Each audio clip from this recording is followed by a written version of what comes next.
Other than that, I don't play too much into it just because it's the last thing I need to be worried about whenever I'm trying to do my job. But it is nice to get it nice and loosened up and get comfortable.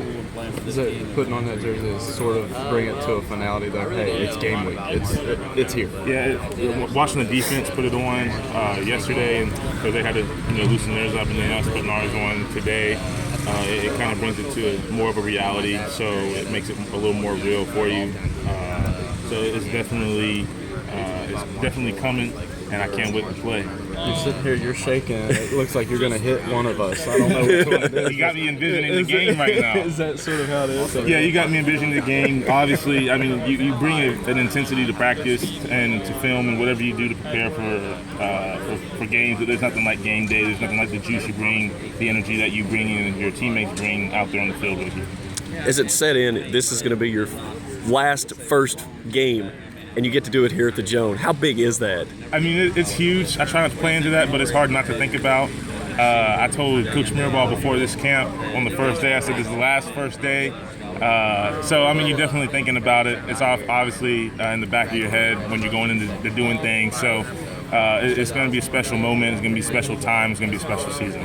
You look across that line, and a lot of those new faces, the work that they've been able to do, and they attributed a lot of that coming from you and the leadership that you've really stepped up this year. Does that kind of give you a sense of pride of taking ownership of this team and something that had to be done with the loss of Jaspers off that line? Yes, but it's only because of Jaspers I know how to lead like this, and I had to put my own spin on it. And also with Mirabal, and Mirabal did a tremendous job, I always say, of helping me and showing me what a leader really is. Stanley, even though I help those guys and show those guys the ropes, those guys put in a lot of work. Stanley put in, he probably is the most improved player on the offensive line. Not probably, he is, in terms of footwork, film, and his body. I mean, he changed his body. He was 330-something, almost 340, and now he's a lean 320.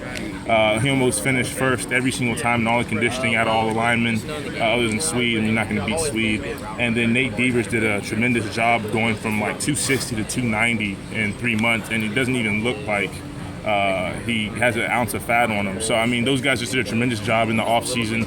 They ate clean, they trained hard, they trusted us, older guys, they watched film, and they put in the extra work with us out on the field.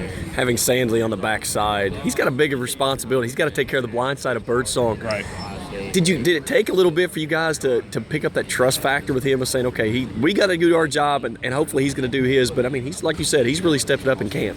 Yes, just because of the way Stanley is, the way he came in, you just have to know him to realize the transformation that he's gone through since he's been here. But the transformation that he went through from the spring, because it's hard to trust somebody the way he played in the spring. Not that he didn't do good because he made huge strides, but the improvements that he made allowed us to trust him in the way that he worked. He let us know that he wanted to get better. That he showed us himself with his actions. He didn't just talk. He didn't talk at all. He didn't say anything. All he did was say, okay, to us. He said, I'm going to do it. He trusted us, and all he did was show us that he wanted to be the guy at left tackle, and he's done nothing but prove us right up to that point.